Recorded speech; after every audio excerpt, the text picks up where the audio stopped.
Okay, that's weird. Okay, did you get the recorded notification? Yes, I got that. And you can't see John? No, Hmm, I could earlier, but I couldn't. Well, welcome to the June 6th meeting of the Rotary Club of Jamestown.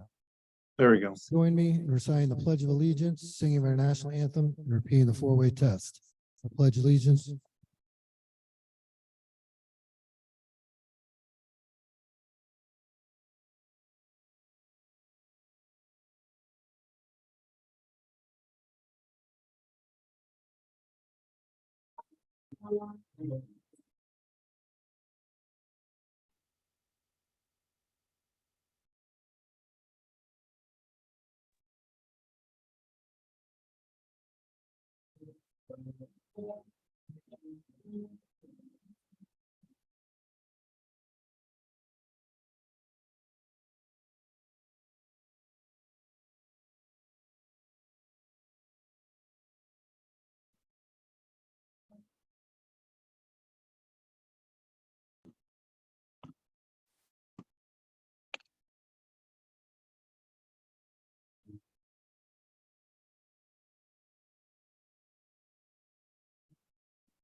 Let's repeat the four-way test of the things we think, say, or do. Is it the truth?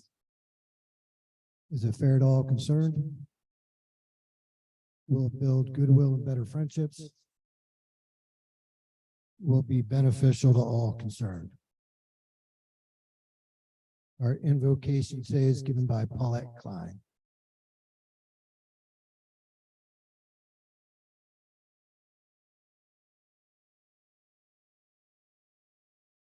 Good morning, everyone. It's so good to see everyone. Last night on the nightly news, some of you might have seen this, and it was about a little immigrant Chinese girl who came to the United States and was just learning to read. She was 5 years old. And she not only was learning to read her language, but she was learning English at the same time. But she, throughout her high school career, she just graduated, sent thank you notes, 74 thank you notes throughout the years to the teachers who taught her. And she hand wrote them and would very carefully watch, or put her words and her thoughts into word. And it was so beautiful. And it just reminded me, and they even said how important it is for us to be grateful and to show people we are grateful. And sometimes we can think it, but to write it down or to tell them, it means so much. So I just wanted to share that with you. And also now, let us say the serenity prayer that many of you may know. Lord, give us the serenity to accept the things we cannot change, the courage to change the things we can, and the wisdom to know the difference. Amen. Thank you, Pat. Please welcome President-elect Ruth Lundeen to announce our visiting Rotarians and guests. Thank you, John. So we have visiting today, Jennifer Harper, again, guest of George, and Yoa. So great to see you. Yep. How many? Will we see you next week? Okay, good. Thanks, Ruth. Announcements. As always, many thanks to the Rotary Totally Yours Recorder and the Communications Committee for all you do to keep the club informed. June 15th is a Literacy Committee Zoom meeting from 12 to 1. June 16th is a Board of Directors meeting, 8 a.m. at Gebby. June 23rd, we've scheduled our ribbon cutting for the Jamestown sign, and we want to invite all Rotarians to come out for that. It'll be noon at the sign. June 24th, Prendergast Library is having a community block party from 11 a.m. to 2 p.m. They're going to have story times, lawn games, food trucks, book sales, and a patio dedication. And we're going to set up a table for that as well. So contact Diana Meckley if you want to participate in that and be there. Coming up June 12th, next week is our last noon meeting.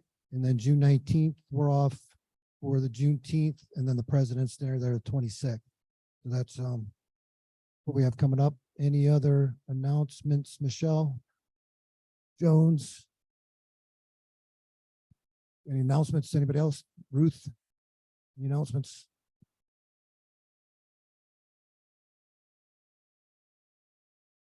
Very good. So, going around is a sign-up sheet for our golf tournament, our John D. Hamilton Memorial Golf Tournament. Where is the sign-up sheet right now?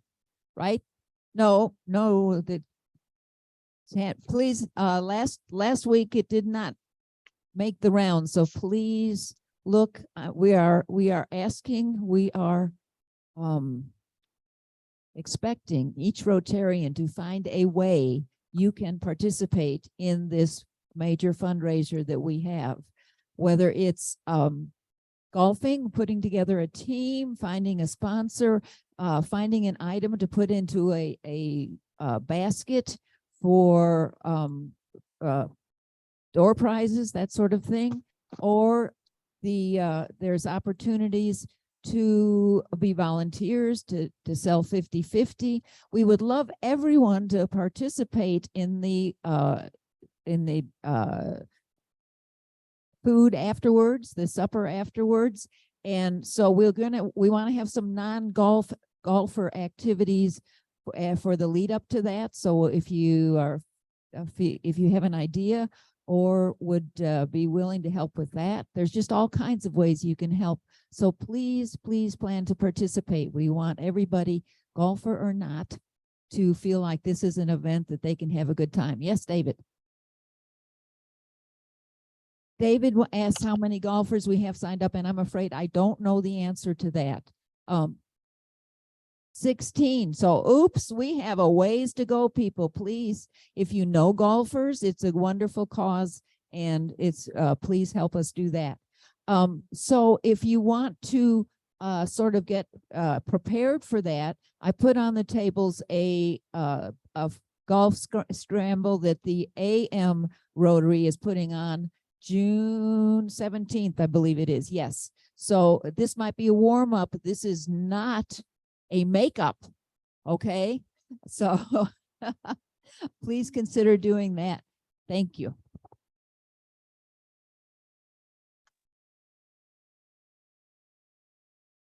Okay, I'm here to talk about the presidential dinner. I did send out an email, and I like the idea that I can schedule them so you'll be annoyed by me prior to this event happening. So you'll see automatic replies. Chris, thank you for putting it on. I probably gave it to him on a Friday afternoon, and then it was on today. So we're good to go. So if you want to enroll, please go online and enroll. You can send me an email. You can touch base with me and say, hey, I'm going with 2 people. I can put it on the list, whatever you want to do. It's $40 per person. We're still working out the menu, but it'll be at Moonbrook. It was very nice last year, so we want to continue it. I'm going to figure out some fun desserts and we'll make it work. So had some great ideas from the social committee, so I'll continue to work with that. So any questions, just see me, send me an email, send me a text, whatever you need to do to let me know that you're coming. Thanks so much, and we hope we have good participation.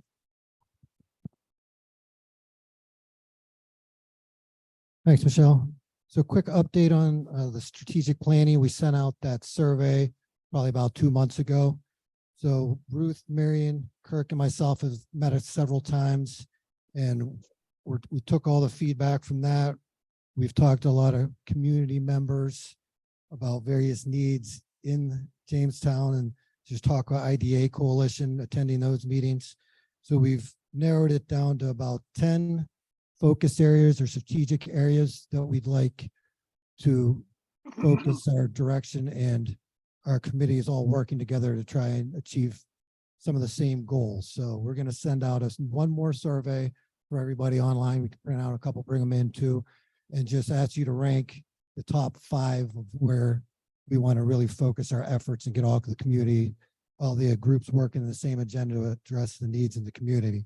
And those will be leadership development, downtown cleanup, workforce development, student youth mentoring, small business education, cultural events, general service, improvements to the local community. And so those are just some of the topics that you can rank and where we're heading with a strategic plan we're looking at. So now I just want to take a couple minutes and real quick, just want to give an update on the sign project. We've made a lot of progress on that, and just want to give everybody an update there. So this is a project that we started working on in Rotary about 20 years ago, and then in the last 3+ years, seems like just yesterday, Mike Roberts called me and said, "Hey, I got a project for you," and I said, "Okay," and wasn't real sure what I was getting into myself, but so we've raised as a group, as a club, over $63,000. 25,000 came from Rotary itself. So I just want to say thank you to everybody in here for your support and your contributions to that. And then we had 4 local foundation individuals in Allied Alarm that put in 38,000 to get us to our 63,000 total.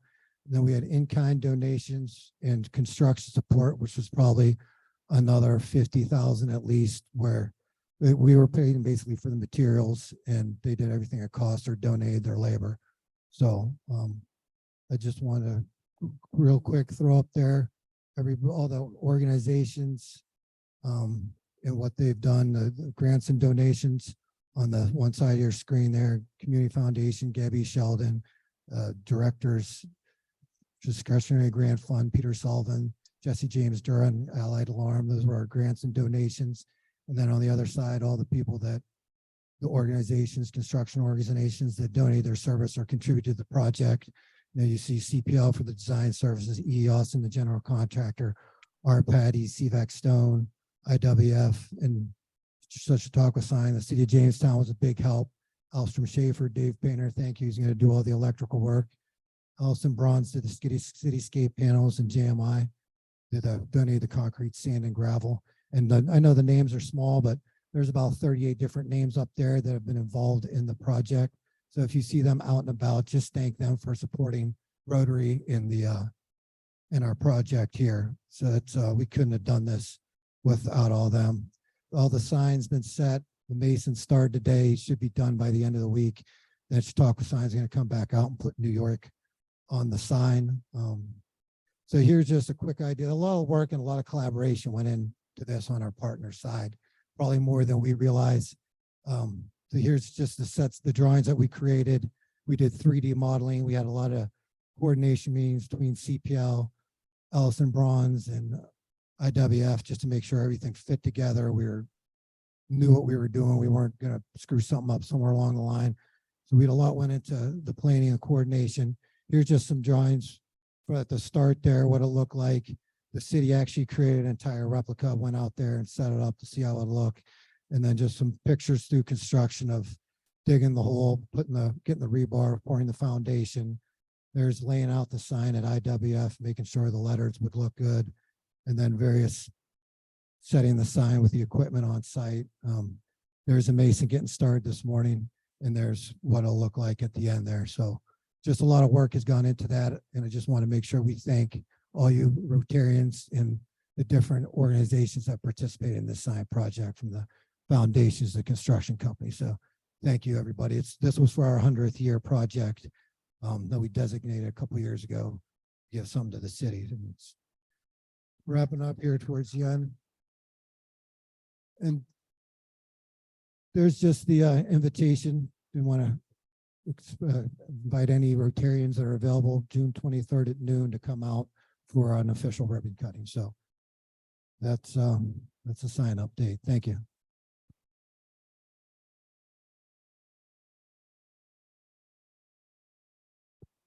Birthday table, Joni Blackman. Let's give a warm welcome to celebrate our June birthdays.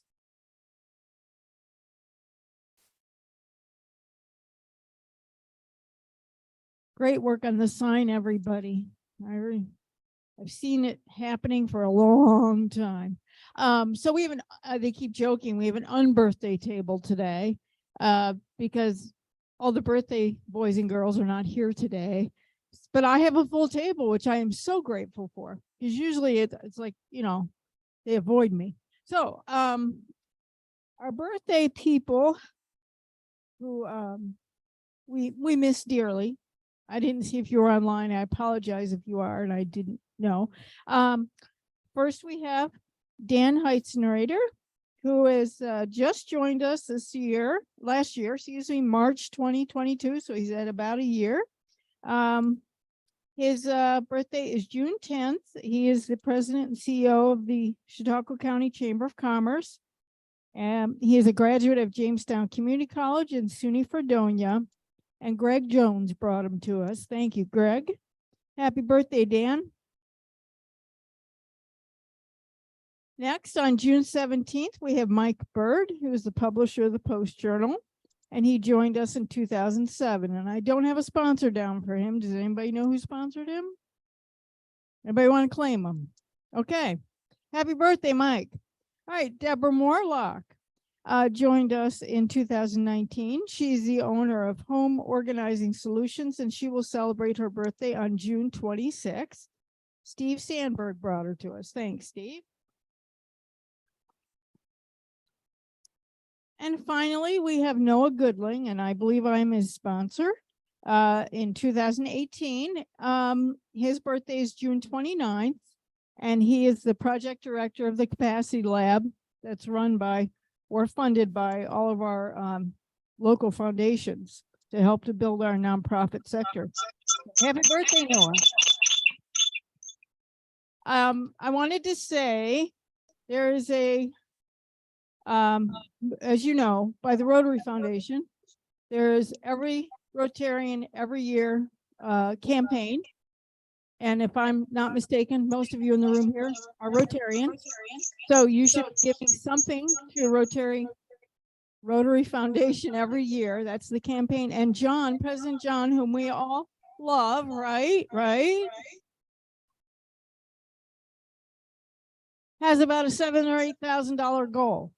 So get out your checkbooks. If you have not given on your birthday month, please do this month, because the hammer falls June 30th.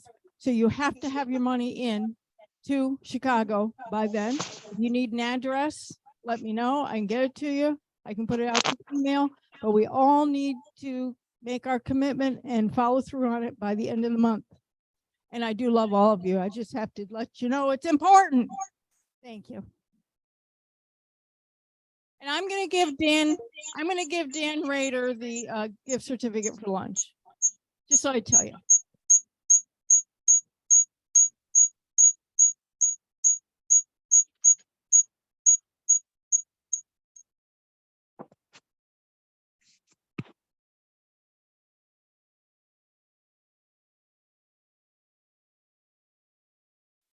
Let's give a warm welcome to Joni. Oh, no, sorry.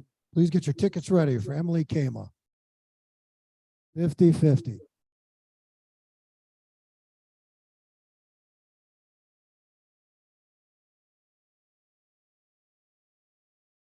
$51 to the winner.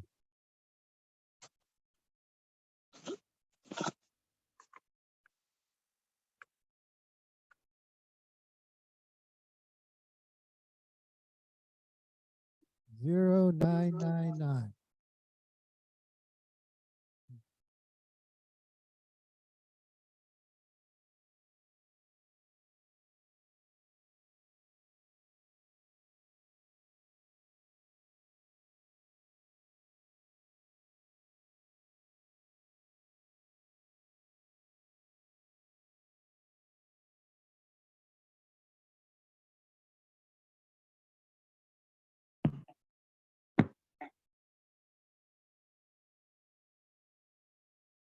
Give a hand for our Sergeant at Arms, Doug Conrad. Hey, good afternoon. Okay. We're going to start off the pot with $18 here. Few people have to leave early. Liz, Dewey, Mark, Joel, Jim is just very happy to be a member. And Dave and Joel have missed a couple meetings. So thank you for helping out the pot. There's a couple people I'd like to recognize that aren't here today. But then again, I think there might be someone to recognize that is here. There was a picture in 2 newspapers about a United Way Wegmans partnership, for which our esteemed United Way director was pictured. Good job there. One job for each paper. Thank you, thank you, thank you. And then the Board of Public Utilities received a national award for safety practices. Hey, okay. And they weren't awarded for the water outage today on North Main Street, right? Okay. It'll be fixed soon. Okay. So that concludes the recognitions that we have available today.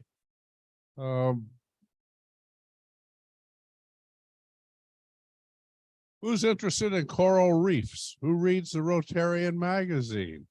Oh, Dave Troxo is giving a sigh of, oh no, don't call on me.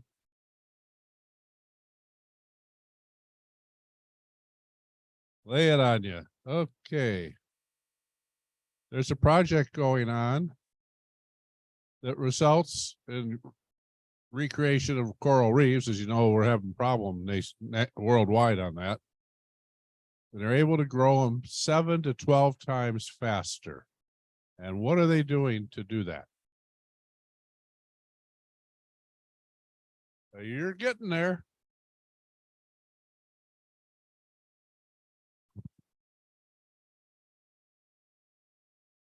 There. Actually, the coral reefs are the food. Yeah. They're adding electrified metal grids. And that's actually causing, that are solar powered.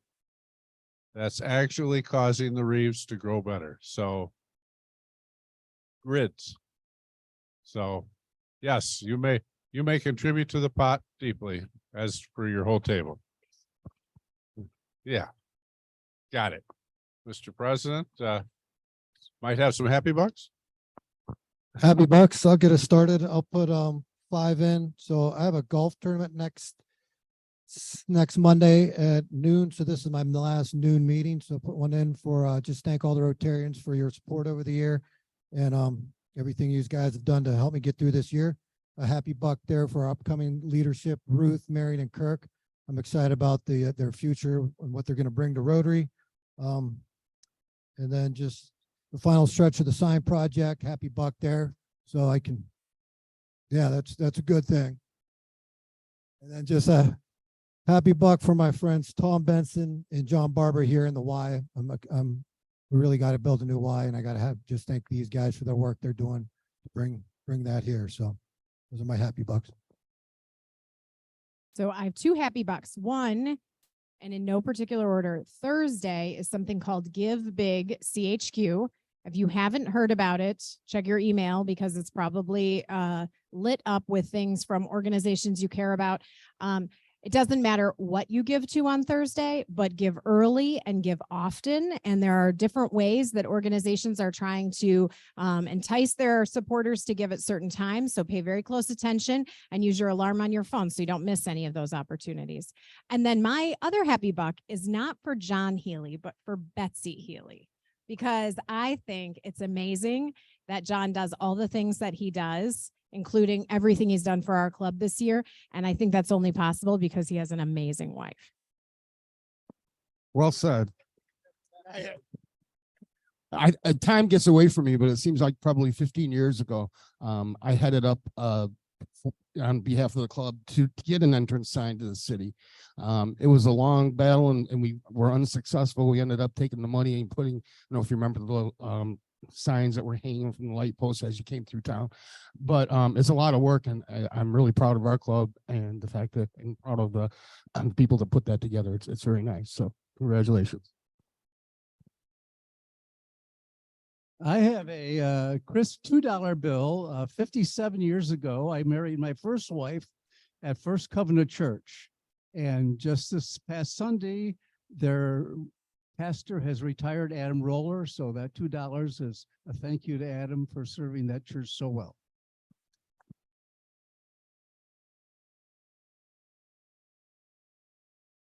Okay, I have a few happy bucks. The Literacy Committee had a work meeting at Allied Alarm, and I was called out of town. And I just want to thank everybody on the Literacy Committee for getting together, organizing, and taking care of all of our books in storage there. So thank you. Also, I want to thank everyone who participated in the One District, One Read project. And very successful, and the kids loved the farm tour. And in fact, Yoa was one of the volunteers on that one of the days for the farm tour. So thank you for that. And then lastly, I couldn't remember if I thanked everyone for the raffle, the successful raffle. And that's probably one of the reasons Paulette is coming up too, because she was one of the lead people with that. As long as our district matching grant comes through, we will have enough funds to implement that project at UPMC this year. So thanks to everyone for that.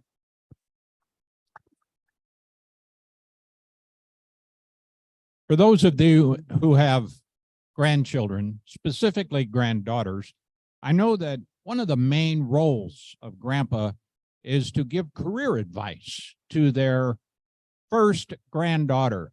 So I sat Megan down and I said, where are you going to college? She said, University of Tampa, to major in theater and performing arts. And I said, Megan, let me tell you, that is a risky field. You could get into the healthcare field. You could get into the business accounting field. You could do something respectable like be a fighter pilot or a politician.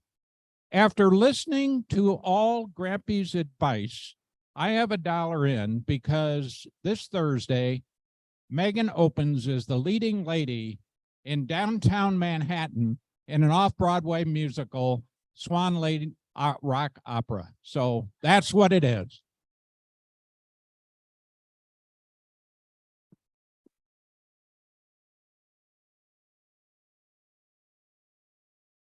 I have a happy buck because I wanted to share with you that Steve and I went to the Prendergast Library on the 23rd of May, and we participated with the Humane Society in the reading to the kids program. There were probably over 20 with parents and grandparents, and it was absolutely delightful. And he and I each got to read a book, and then they read another book, the librarian. And it was just joyful to watch the kids and their excitement. They were very attentive. And the most fun was the cat lady from the Humane Society, let the kids line up and they all got to pet or hug the cat. So it was a grand thing. I encourage you, if you get a chance and there's something fun to do with the kids about reading, basic education, literacy, come on board. We love it. And I think it's the foundation for all success. So thank you. Sorry, I have a fine to pay because I missed a visitor. Marissa, hi. We're always glad to see you. Yes. And then I just have to underscore the work that Kevin and Mike and John have done on this sign. Hats off to you guys. You're amazing.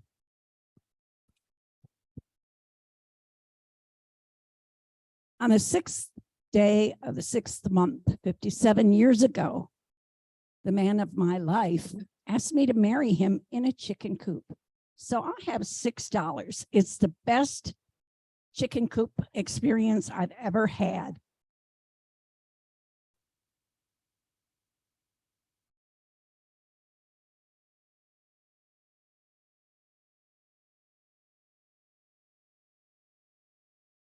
It is my pleasure to welcome Stacy Hanna to introduce our speakers.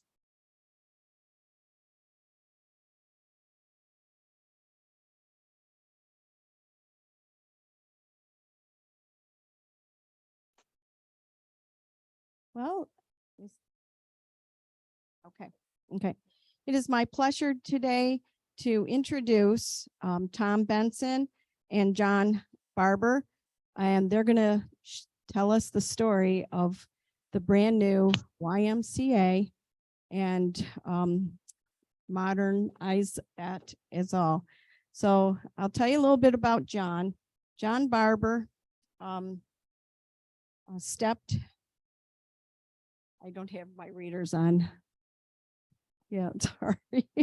John Barber stepped into his role with 15 years of experience providing leadership with the Jamestown Y in 2007.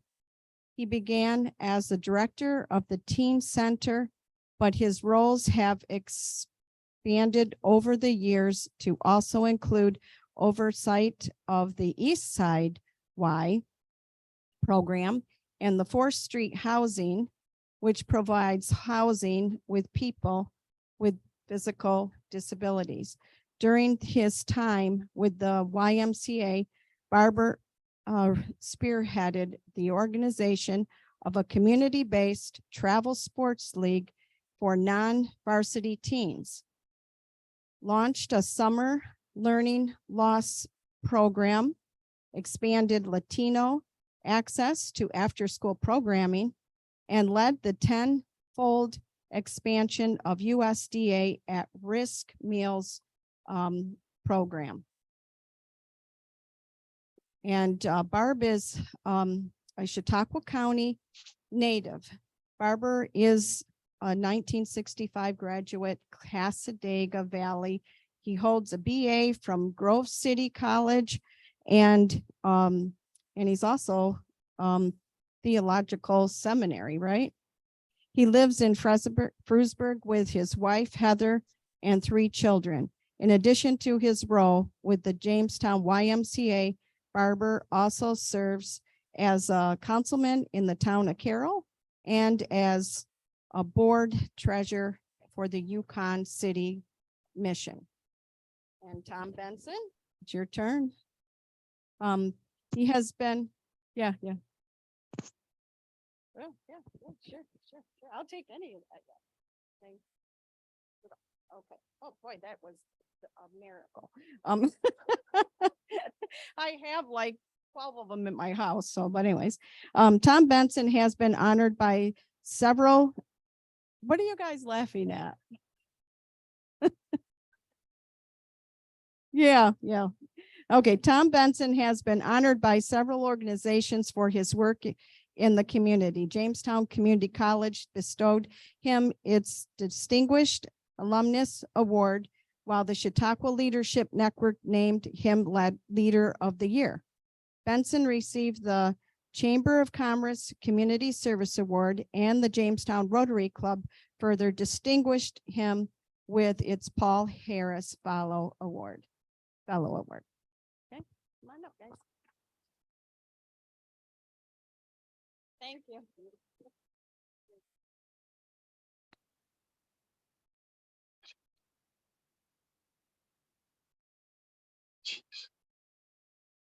Well, thank you, everyone. It's my pleasure to be here. I know a lot of you will make sure I can look around, but also be able to stay here on camera. Look, I've worked with the Y for 15 years, but in terms of the history of the Y, I bet that actually either online or here are people that have been involved with the Y for more than 15 years. I know one of them is my friend Tom to my right. He was at the Y as a youth, and he might share some of that.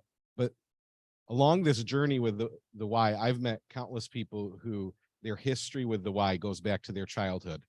And now they're working in the community. They're building things, and they're part of it.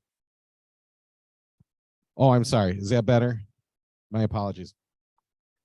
So the Y's been influencing people for ages. And you know what's amazing is you walk to the Y today, you can actually look when you walk in the door, and you'll see on the cornerstone who here actually knows what it says on the cornerstone in terms of the year that the YMCA that was built just down the block. Does anybody know, for bonus points, what year it says?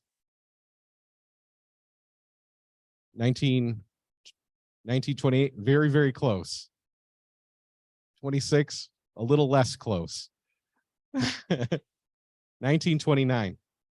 1929, and so it was in 1929 that building was dedicated, but the community came together to build that building. But guess what? When it was built in that new place, the YMCA actually already had been in existence in the Jamestown community. Think about that. We're talking almost 100 years ago. The YMCA was already in existence, and in 1929 they built a new building. Why? Guess what? The building that they were in, it was no longer suitable for the organization and what it did in the community. And so the community came together at that time and they said, we need a new YMCA.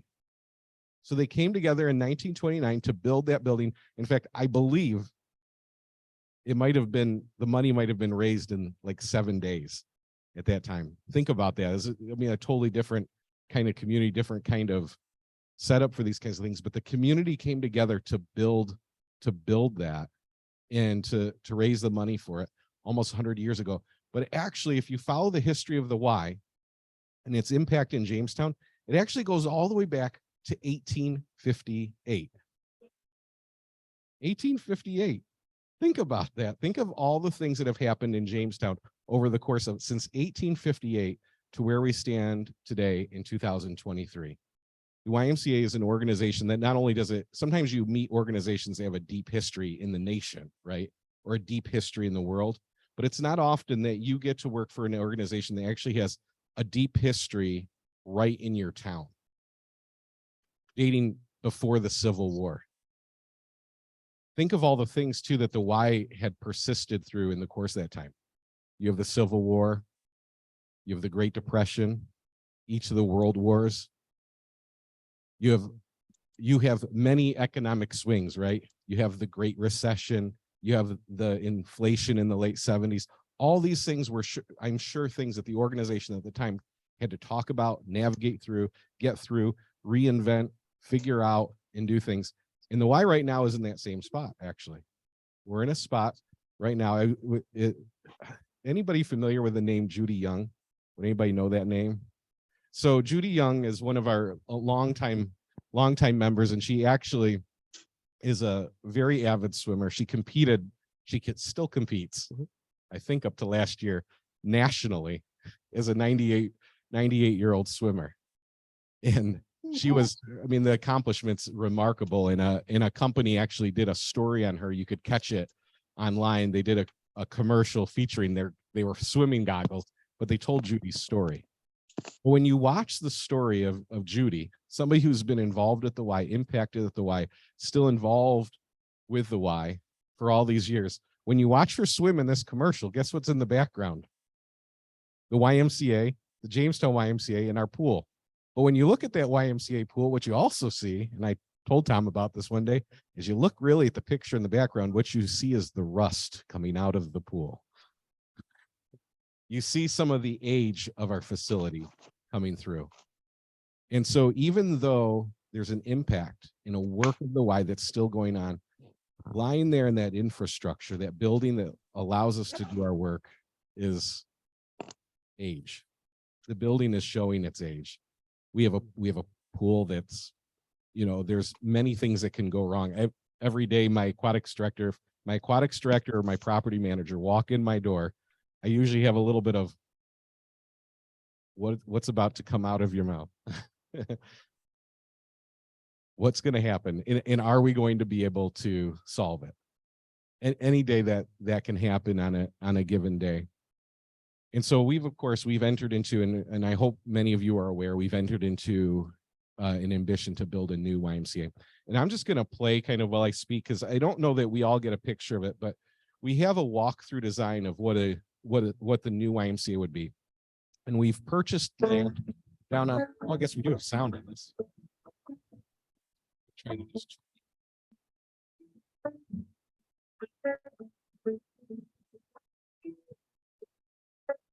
So it's just a backtrack, but you can see this new building. Just right from the get-go, do you notice some things that are different if you've walked into the YMCA since you've It's accessibility is actually one of the number one things, isn't it? Right now, when you walk into the YMCA, we have Judy Young, who's 98, but many who are that age get intimidated or find it difficult to walk up the immediate 5 to 6 steps you have to walk in to get into our building. And we do have alternate entrances, but you have to go all the way around. And that's not really the kind of accessibility we want for our community. It's not the way we want the Y to be able to be open to all. And so in this new modern facility, not only will it be totally ADA compliant, meaning that anybody come in, but we're not going to have the things that you don't see. We're not going to have the pipes behind the wall that right now are reaching their maximum lifespan.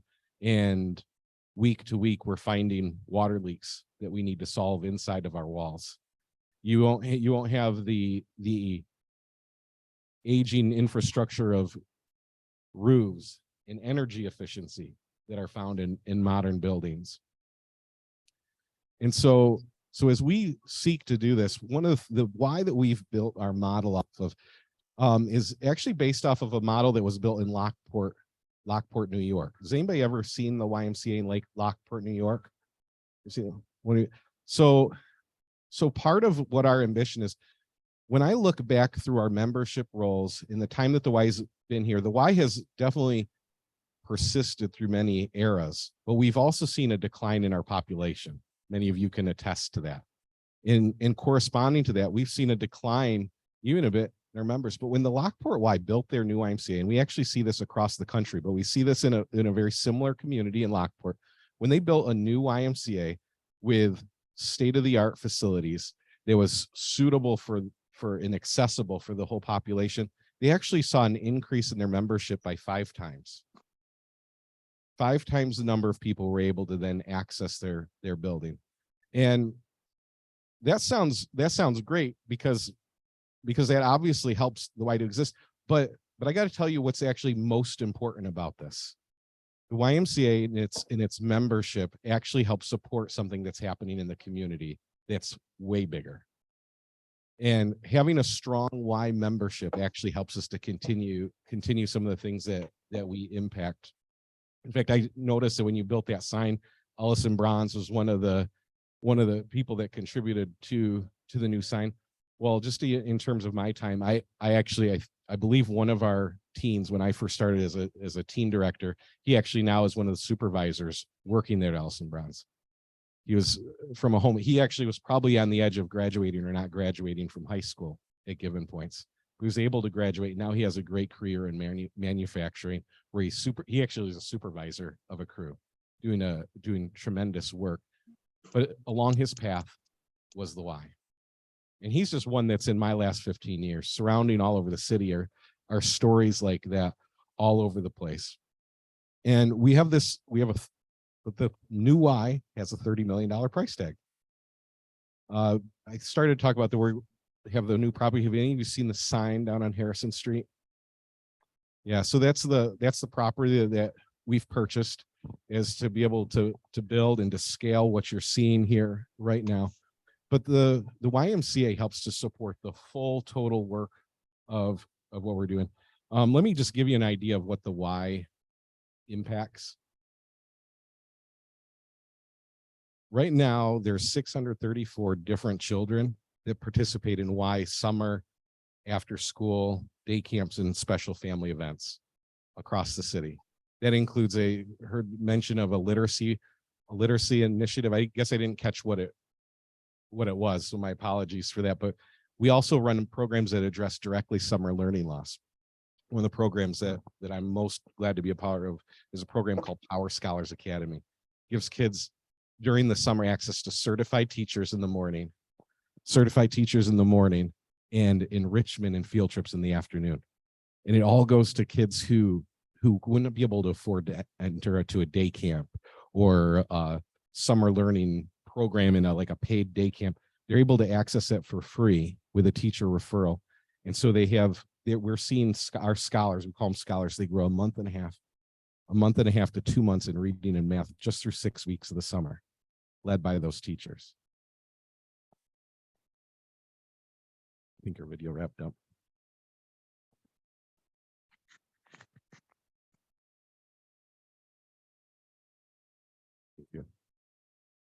We have 199 teens that go to a free teen center on the second floor of the Y. We had 223 children that were part of a youth basketball league. Anybody part of youth basketball when you were a kid at all growing up through the Y? But there's some out there. 102 children are entered into our summer learning programs.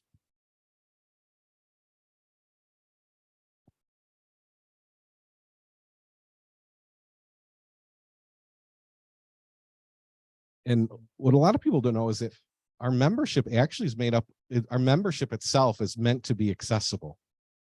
That's actually one of the things. 53% of Y members actually receive some sort of subsidy in order to be part of a Y. Some of that comes through insurance-based memberships, but a good portion actually comes from something called income-based pricing.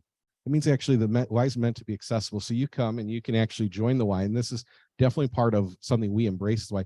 You can actually join the Y for a reduced rate based upon your family income. And so we've got 53% of our memberships that's joining that way. In addition, in 2022, anybody want to venture a guess as to how many meals the YMCA delivered into the city in 2022? I'm a little scared to ask for a guess to see how high or low somebody goes. Anybody want to give it a try? We serve summer meals and after school meals through the YMCA. I hear 10,000. Do I have more? I have 17,000. Do I have more? I have 23,000. Do I have more? 30. I have 50,000. Do I have more?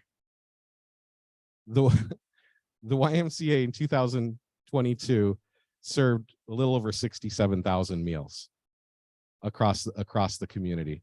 So that includes Jamestown and delving a little bit into Frewsburg. This year, we're going to be adding a location in Falconer.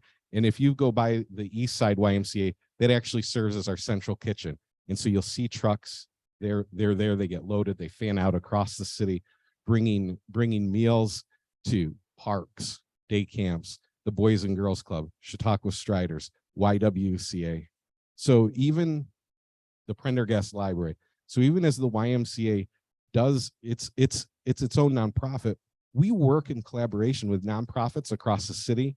We work with Jamestown Public Schools, and we're part of it. Think about it. Jamestown Public Schools offers a summer learning program, but it's the YMCA who's not only providing some of the staff to bring the summer learning, but we're also the ones bringing the meals to every single one of those schools. And so the YMCA and its success in many ways is contingent upon being able to have a base of operations with a new facility. And that's what we want to be a part of. That's what we want to be able to continue. In 1858, the Y began. In 1929, the last building was built. Well, it's time for us to build another building to keep the YMCA influencing for the next 100 years.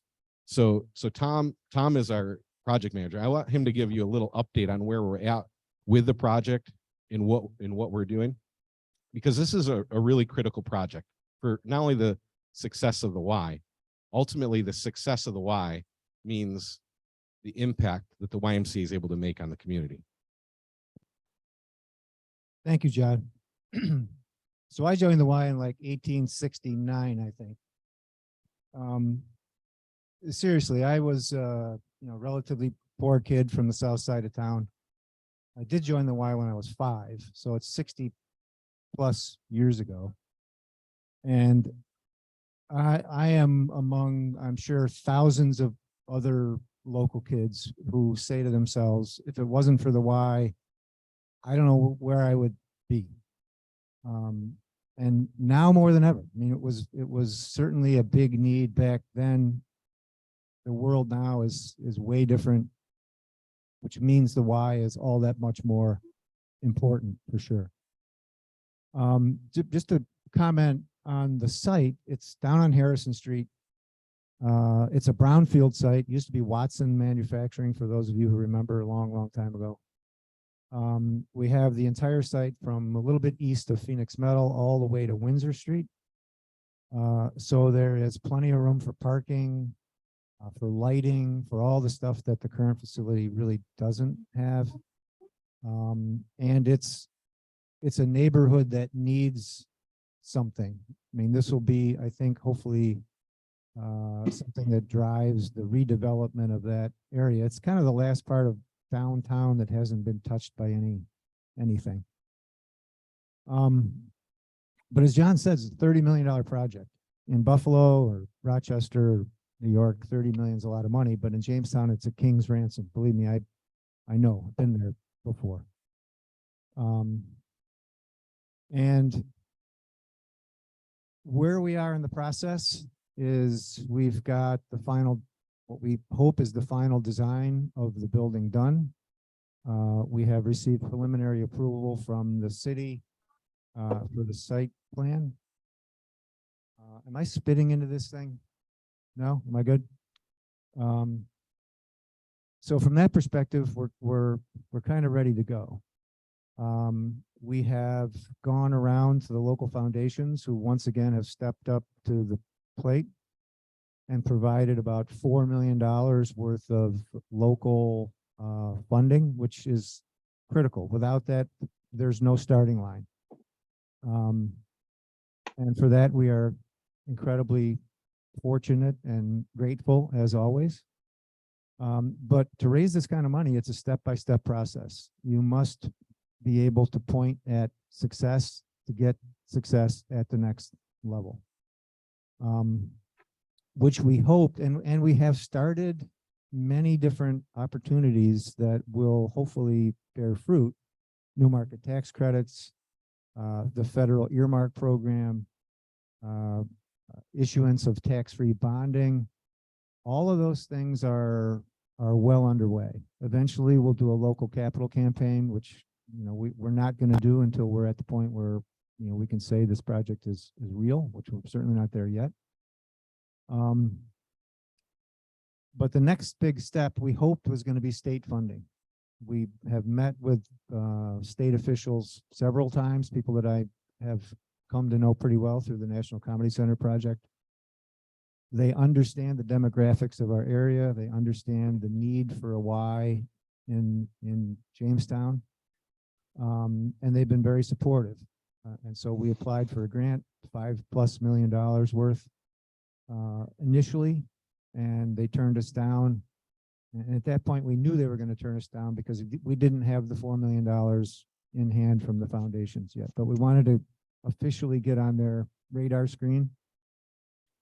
And then we went back again with the $4 million and said, look, now we can show local support. And their initial comment was, even before we submitted the application, was, well, how much of the $29 million that the city got falling out of the sky from the feds, how much of that are they committing to the project? And the answer was 0. Even though I had gone to city council, explained to them the need for, tangible city investment in the project for the state to pay attention to this, they basically didn't listen to that. And so the state came back and said, look, this isn't just, this process of grant funding in New York isn't just Buffalo based. It goes to Albany, it goes to New York, and there are lots of, it's extremely competitive. And for the city to not put any money into this project, found money that they could spend any way they wanted to, clearly sent the signal to New York State that this was not a high enough priority project. And that was a big knife in our back at that point. So we're now, at the end of that 29 million, the city did decide to put $1.5 million into a not-for-profit fund that they transferred over to JLDC, and we applied for $1 million out of that fund, and we don't know the answer to that yet, but I'm not hopeful that we're going to get anywhere near $1 million. But whatever comes out of it, we're going to have to go back through the grant process with the state and hope that whatever we get's enough to make somebody pay attention to it. There is an outside chance that we worked with the mayor to try to get this project directly into the New York State budget as opposed to having it be a grant process. there is an outside chance that that happened. We don't know yet because the New York State budget is an incredible boondoggle filled with, all kinds of anomalies. But if that happens, if that's true, that money was in the budget, then we're back, running full speed. But we need to have something happen in order to get the engine running again. Because all the other people that we've got charged up about this, they're not going to really put a lot of time and effort into our project because it's too competitive. They've got lots of other things to do. Lots of other people have been able to show a better chance that their project is going to be successful. And that's a fact. That's just the way it is. So we're certainly not giving up. But something that really is important here that, John didn't talk about yet is that the clock is ticking. Not only is that facility not sustainable, it's not sustainable for long, which means that in a couple of years, the Y isn't going to be able to be the Y as we all know it. So it's code red. It's crisis time to make something happen. And I have been amazed at the lack of excitement or urgency that I've been able to generate into that. I thought this was going to be a no-brainer. It's like everybody understands the importance of the Y. What happens to those kids if there is no Y? What's the cost of cleaning up that? Social cost, financial cost. And what's also the cost of not being able to draw young families back to this town because there's no Y? I mean, that's a given. Every place somebody's going, they're going to have a facility like this. But so what I would ask of the folks in this room is if there's any way that you can help lighting a fire under anybody to help us move this forward, please do it. Because this is a death knell. Without a Y, this town is we're in big trouble anyway, frankly, but without the Y, it's not good. So that's kind of the story. I mean, it's not a great, happy, commentary here. And I wish I was standing here saying, hey, we got $5 million from the state. We're off and running on all this other stuff. But I've been down that road. I know what it takes to get money from the next level. You have to be successful and point at that, especially when it comes to local support. So anybody have any questions about this thing? Yes, sir.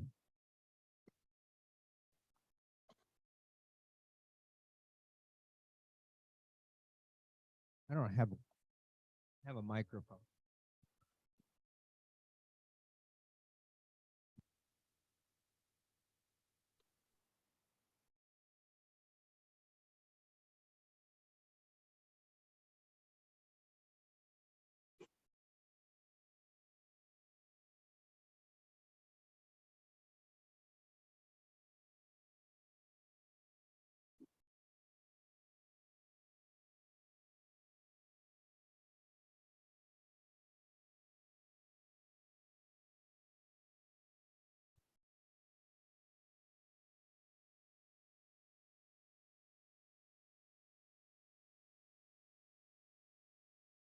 Yeah, if I answer the question the right way, I think people will get what the question was. And I think it's basically, it's surprising to hear that the Y is way more than just a workout facility, and that it is much more of a social safety net and program oriented place. And that's really, I think, shame on the Y over the years for doing a really bad job of telling the story of what the Y really is. Is it a workout place where old white guys like me can go and work out? Sure, but that's like 1% of the essence of what the Y really is, and that story's not been told well. And so you're exactly right. It's when people think of the Y, they think of, well, if the Y closes, I'll just go to Planet Fitness. Well, yeah, you will, but what about those? What about that 1,000 kids who can't, who rely on the Y for something every day? And that's just, we try to tell that story a lot now, but I think over the course of time, the Y has not done a good job of talking about that. And there is that misconception of what the Y truly is and what it means to the fabric of the town. Yes, ma'am. I just want to comment. I think that there are so many families that are working now that really rely on after school programs, the childcare programs, and that the number of kids who go home after school who have no one at home, and that there's just such an amount of risk that could happen when kids are alone. So the Y does provide all those things. And, this is such a beautiful facility, and keep talking out in the community, because I know that people will listen and that this is something very valuable that we need. Thank you. And as the design was flying by there, we didn't highlight it, but there is 10,000 square feet of childcare, early learning space built into this. That's on top of the space the Y currently has and will keep. So that's incremental space for about, what, 90 kids, something like that. Yes, ma'am.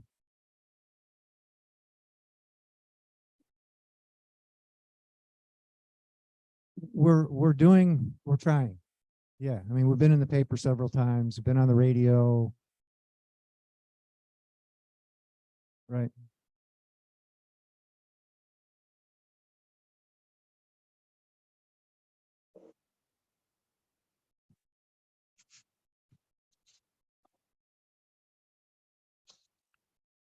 It is.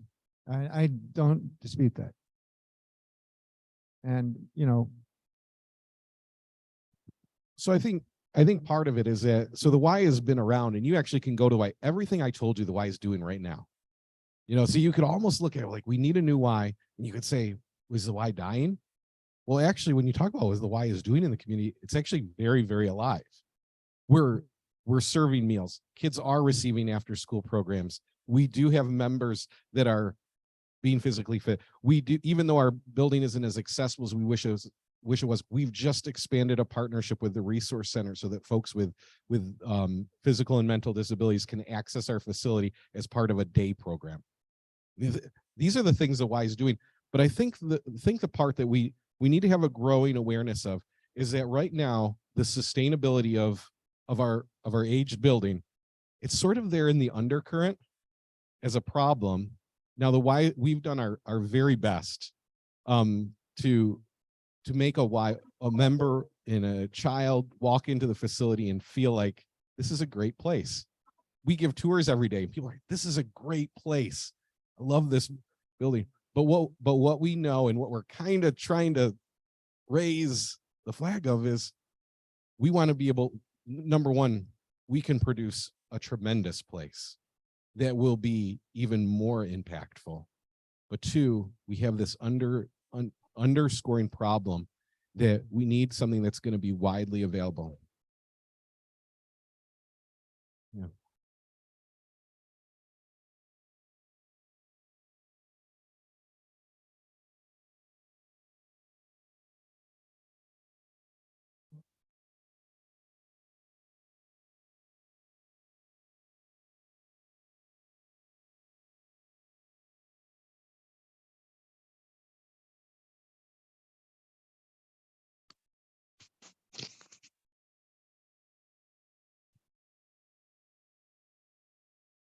Yeah, those are things we're sort of raising the flag on. Although, if you think about that from a public relations perspective, you always need to walk a delicate line. We're trying to bring in members. We're not really trying to advertise, hey, come to our broken down. It might crumble around you, but yeah, yeah, right. So right, and so Tom and I have this tension between the two of us. Tom is raise the flag, and so when you hear him, you hear what's really, you hear what's really happening. I have to walk a line, but I'll tell you that every day when I just stepped into, when Mark Eckendorf retired, I stepped into a lot of his roles. And so now I actually see the finances of the organization in a little different light because I can see it all right now. And I can see where I remember times when we've been up or down, but I hadn't really been in the seat of trying to figure out, how do we keep doing what we do?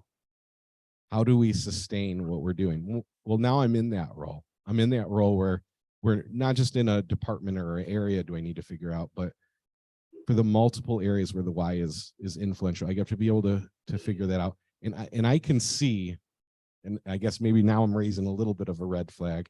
I can see sustainability wise with the way that we're able to draw members right now in our current facility. That's a difficult thing for us. We won't be able to sustain it. We won't be able to sustain what we currently do like that. However, my job every day is to work with what I've been given. And so we're raising a red flag kind of because we think that if we're have this new facility, we're going to be able to invest that for the next 100 years. That's really the opportunity that lies before our community. That's the opportunity that lies before city council right now. There's still an opportunity even for the city council and the JLDC board to say, you know, we're going to invest as much as we possibly can. We get that we've got, I mean, we have a pool of 1.5 million and 8 nonprofits, and they're all great nonprofits and they're all great programs, right?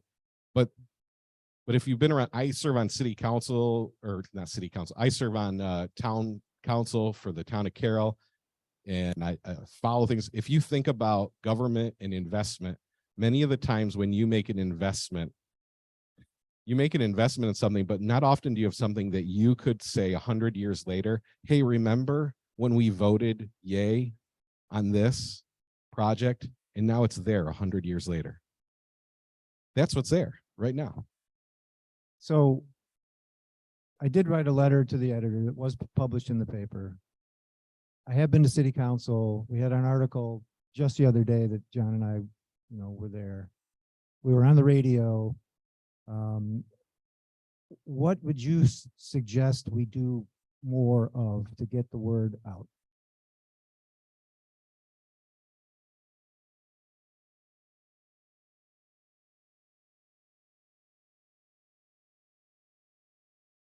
Yeah, and that's what we're hoping you guys will be missionaries and go out and, talk about this.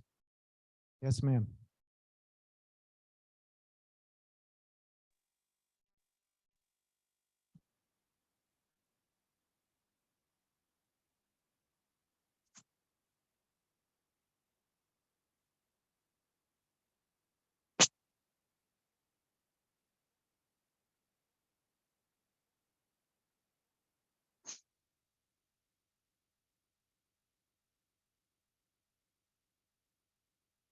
Yep.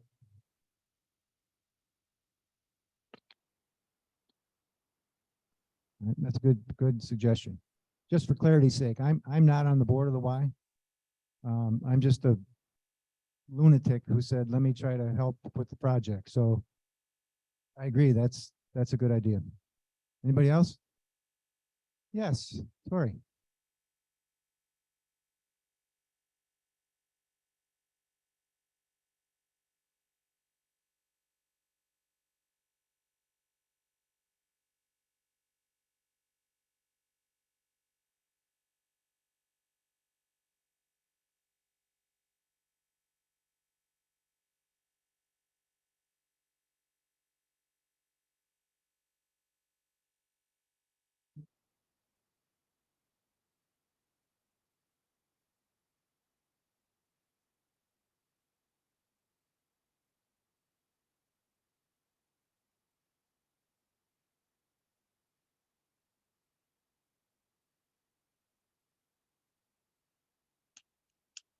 May have heard that from you before.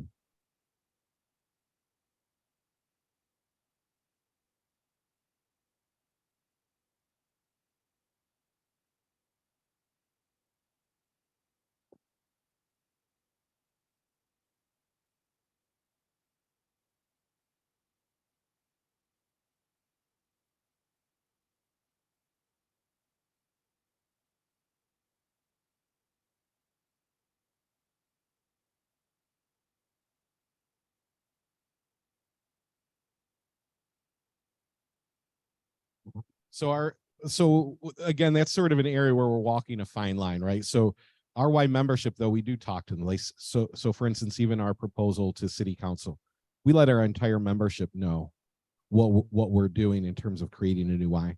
All of our Y membership have been able to see the same video that you've seen. We've given opportunities to be able to do those links. I wouldn't say we specifically have a banner, but I'll tell you some of our community's probably best advocates are the folks that are using our YMCA every day. Because some of them, the comments that I get, we get comments regularly from our members giving feedback on a variety of things, things to fix or this didn't go right for me. But it's not uncommon for me to have something that says, in fact, somebody did do this recently. They said the time for a new Y is past due, because they know what we're facing in terms of our aging infrastructure in their experience. So our Y members actually see every day the need that occurs every day.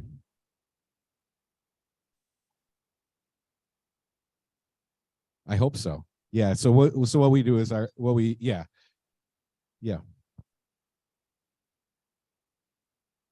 John, Tom, thanks for coming in today and for all your work you guys are doing to bring us new Y. It's a difficult road, but thank you guys for stepping up and taking care of that.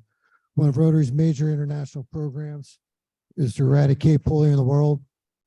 In honor and thanks to your presentation to our Rotary Club, we'll make a donation in your name that will vaccinate 4 children who never experienced polio in their life. Thank you, and we are adjourned. If you guys have any more questions or comments, I'm sure Tom and John would be happy to answer them.